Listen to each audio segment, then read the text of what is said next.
Alors j'ai mis un petit carillon normalement, si ça veut bien fonctionner, pour masquer le grésillement, mais je suis sûr de rien. Chaque fois que j'ai essayé de mettre un bruitage PowerPoint au début, ça faisait n'importe quoi. Enfin bon, bref, hop, voilà, cours de troisième, sur les documents Contrastes Urbanos en Hispanoamérica. Je vous rappelle que Hispanoamérica désigne tous les pays d'Amérique qui parlent espagnol et qui se trouvent au sud des États-Unis, pour être très clair. Et il s'agit de la vidéo numéro 18. Alors, que je récupère mon pointeur laser, parce que sinon je vais être beaucoup moins efficace, il s'agit du travail à faire à partir du jeudi 28. Alors je répète les consignes de d'habitude, c'est-à-dire vous vous organisez comme vous pouvez en fonction du temps que vous avez, des possibilités en ordinateur, tablette, etc. Ceci étant dit, quand même, ne traînez pas trop parce que je vais probablement remettre un formulaire PDF à remplir, une évaluation pour tout dire, dès que j'aurai corrigé les élèves de 5e. Donc tout de suite après, je vous remettrai quelque chose à me rendre. Donc faites quand même les choses sans trop de retard, ça sera mieux. Je vais commencer par vous donner quelques explications en français sur les questions que je vais poser. Nous allons aborder tout d'abord los problemas de estos barrios informales. Épisode numéro 1. Les problèmes de ces quartiers informels. Alors, informel ici, en français, ça ne veut rien dire. En espagnol, ça veut dire non légaux, c'est-à-dire qu'ils ne sont pas légaux, qui se sont construits sans autorisation. Ces maisons que vous voyez en dessous, sur le fond d'écran, se sont toutes construites illégalement, sans autorisation, et en ne respectant pas les normes de l'urbanisme. Aucune municipalité, aucun État n'autoriserait la construction de maisons aussi serrées, sans aucune rue, probablement aussi sans réseau électrique normal et sans adduction d'eau ou évacuation des eaux usées. Vous avez, je ne sais pas si vous arrivez à le voir, vous avez une seule rue véritable qui se trouve ici et dans laquelle on voit des véhicules stationnés, par ici. Sinon, tout le reste se fait probablement à pied, éventuellement en moto ou en vélo. J'attire votre attention sur le fait que le mot problemas est masculin, d'accord, même s'il se termine par un A. Attention à ça. Et vous avez ici estos qui est un démonstratif qui veut dire ces quartiers, CES. Première question. Han tenido permisos para construir sus casas ahí. Permisos, ce sont des permis. Est-ce qu'ils ont eu des permis pour construire leur maison là? Alors, ahí, je vous rappelle qu'il y a 3 démonstratifs de ce genre-là. Vous avez aquí, qui veut dire ici. Vous avez ahí, qui veut dire là, et qui est utilisé pour une zone floue. Et enfin, vous avez allí, double L, pour les zones qui sont loin. Donc, est-ce qu'ils ont eu des permis pour construire leur maison là? Je vous ai déjà répondu en français et je reprendrai ces explications-là en espagnol après. Ensuite, nouvelle photo et nouvelle question. ¿Dónde está el barrio legal? ¿Dónde está el barrio informal? Il y a 2 questions, mais vous pouvez répondre en une seule phrase. Je vous demande à propos de cette photo, où est le quartier légal et où est le quartier entre guillemets illégal. J'ai utilisé le verbe estar. Je vous rappelle que le verbe estar est obligatoire quand vous pouvez le remplacer par le français se situer. Où se situe le quartier entre guillemets illégal? Si je peux mettre se situer, j'utilise le verbe estar. ¿Qué servicios no tienen? Quels services n'ont-ils pas? Effectivement, dans le quartier illégal, quels sont les services dont ils ne bénéficient pas? Alors, pour les services en question, on pourrait considérer la route qui est ici goudronnée, et là vous avez une route vous avez quelque chose qui n'est pas goudronné du tout, mais je pensais en particulier à ce service-là, qui me semble très important. Pourquoi? Eh bien, il me semble important par rapport à la question suivante. Si consiguen electricidad ilegalmente, ¿qué puede producirse? S'ils obtiennent de l'électricité illégalement, que peut-il se produire? Oui, en effet, il faut que vous sachiez que certaines fois, dans les quartiers illégaux, ils vont se raccorder au réseau électrique en bidouillant une installation à partir d'un fil électrique sur un poteau tout à fait normal et habituel. Ils vont venir se brancher dessus avec pas mal de bricolage et des conséquences qui peuvent être parfois graves. Donc, que vous voyez sur la photo ici. Je vous rappelle que vous pouvez utiliser un dictionnaire, c'est ce que je préférerais. Vous pouvez utiliser Google Traduction ou Reverso. Et encore une fois, avec ces deux derniers, ne traduisez pas toute une phrase. Ça ne sert à rien. J'ai des élèves qui l'ont fait pour les évaluations précédentes. Ça se repère tout de suite à plusieurs détails. Le plus amusant, c'est quand j'ai deux élèves qui obtiennent exactement la même réponse dans Google Traduction et je me retrouve avec la même phrase. Avec du vocabulaire compliqué, des tournures grammaticales difficiles qui ne correspondent pas à ce que nous avons vu ensemble. Et on va passer maintenant à l'espagnol, les mêmes explications. Bueno, se trata del trabajo que hacer a partir del jueves a 28 de mayo, a partir de, es decir, que tenéis que organizaros como podéis según las posibilidades de tiempo, de informática, de maquinaria, ordenadores, tablets, teléfonos móviles, también como podáis.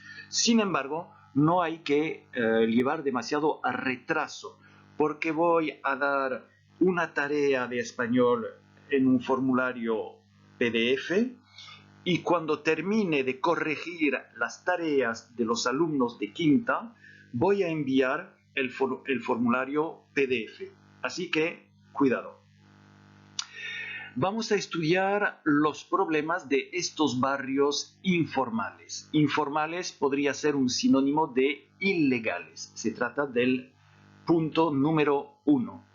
Cuidado, la palabra problemas se termina por una A, pero es una palabra masculina. Cuidado. Pregunta número 1.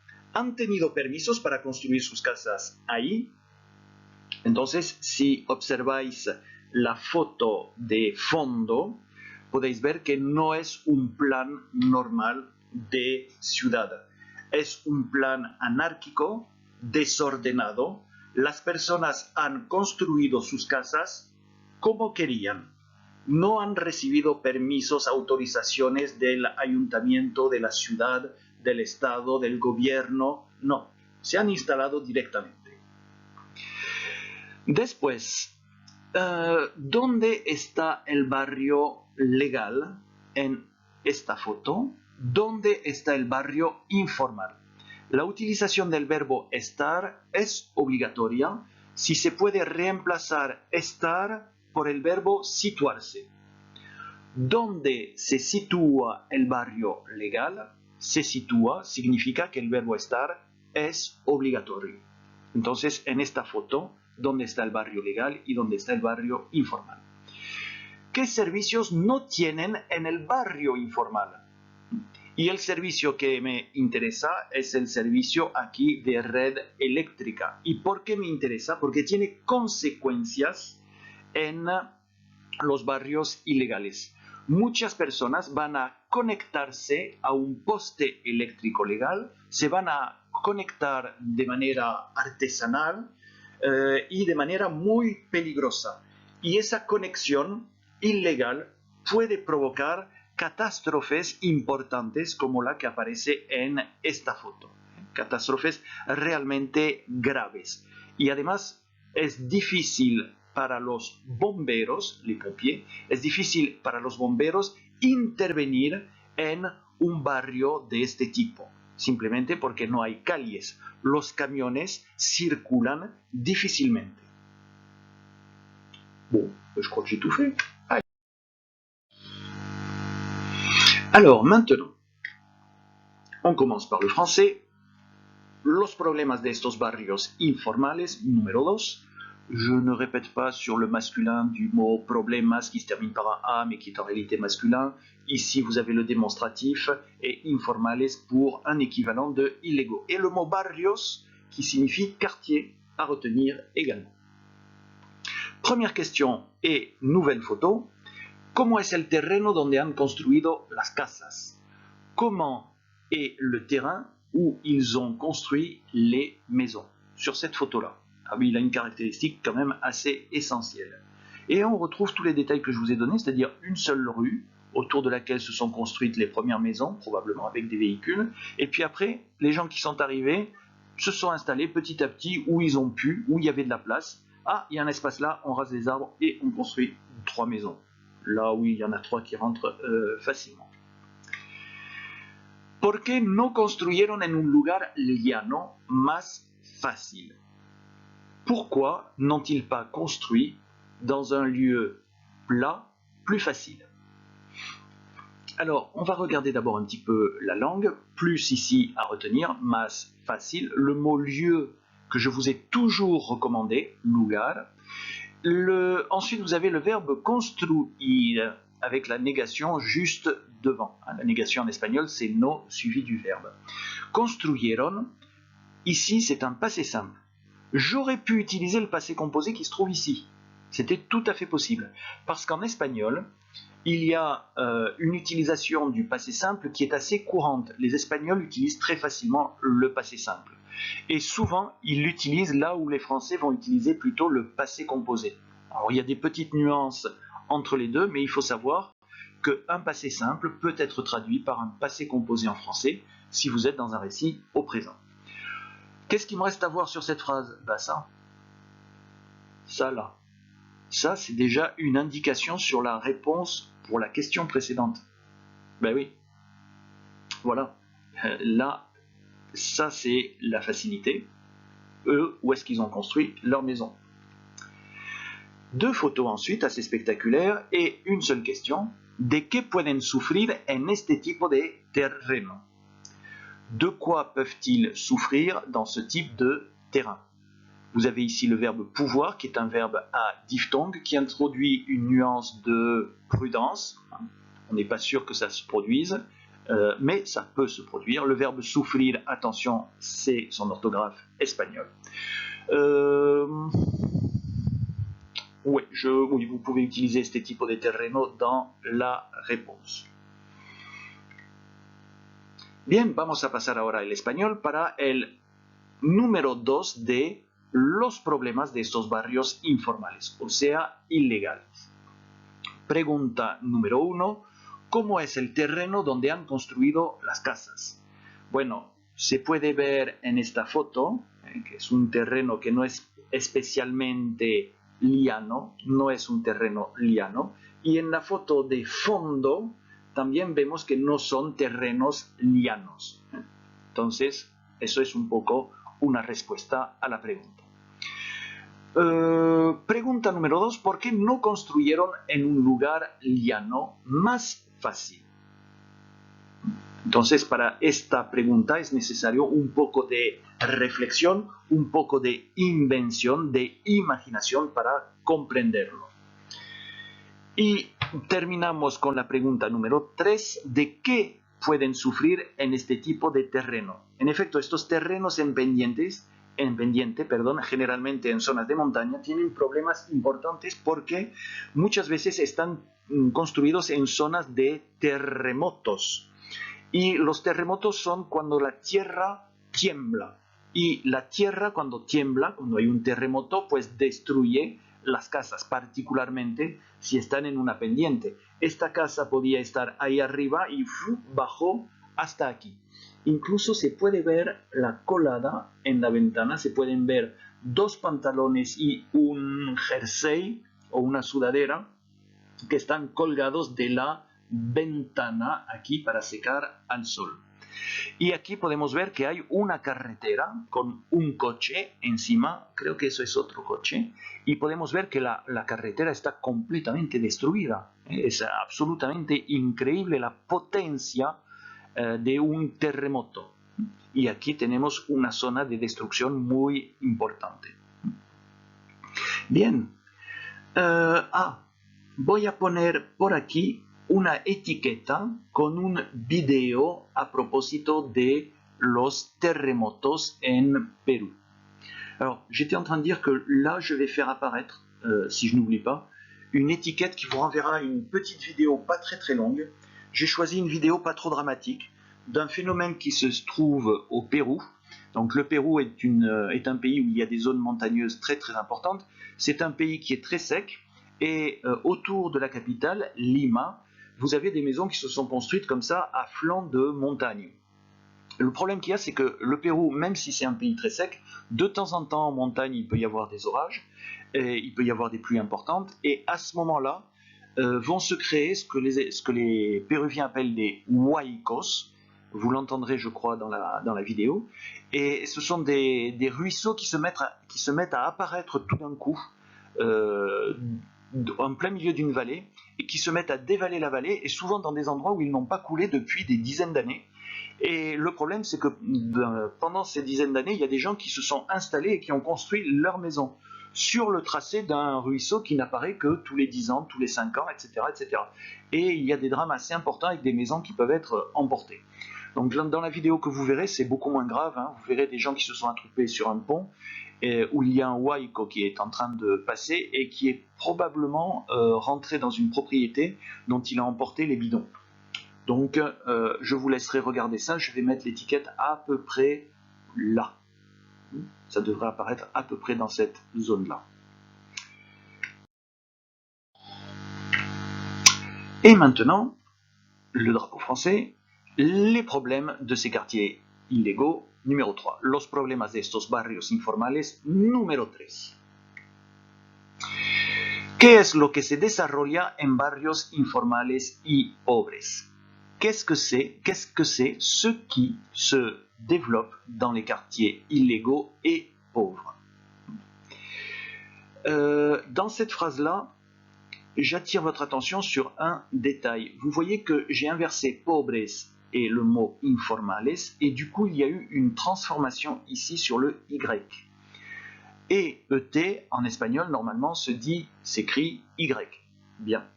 Mais si le mot qui suit commence par le son I, à ce moment-là, pour qu'on puisse entendre cette conjonction de coordination, le Y se transforme en E et se prononce E. Donc on dira pobres et informales. Si on inverse, ça donnera informales y pobres. Donc attention à ce petit détail-là, c'est une règle de grammaire relativement importante. Je vous recommande, je l'ai mis en vert ici, cette petite expression, lo que, qui peut être extrêmement utile et qui signifie ce que ou ce qui. Je vous l'ai déjà très abondamment signalé.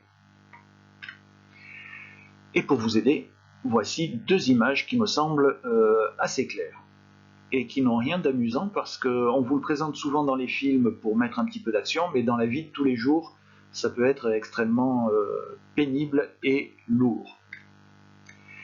Photo suivante. Quiero vivir sin miedo. Là, attention, il y a trois mots. Vivir sin miedo. Y no duermo hasta que mi hijo no llega a la casa. Question en rapport avec cette photo. ¿Cómo reaccionan las familias frente a la violencia? Comment réagissent les familles? Oh, il y a une faute. J'ai oublié le i. Là, il faut un i. Vous n'avez pas vu la faute. Il y a un i ici. Je suis presque à la fin de la vidéo, je ne vais pas recommencer. Donc là, il y a un i, j'ai fait une faute. Bon, tant pis. Youpi. Très extraordinaire. Voilà, comme quoi, il faut se relire. Donc, comment réagissent les familles face à la violence? Vous avez ici un petit exemple. Vous remarquerez qu'ils sont devant le Ministerio de la Justicia, ministère de la Justice.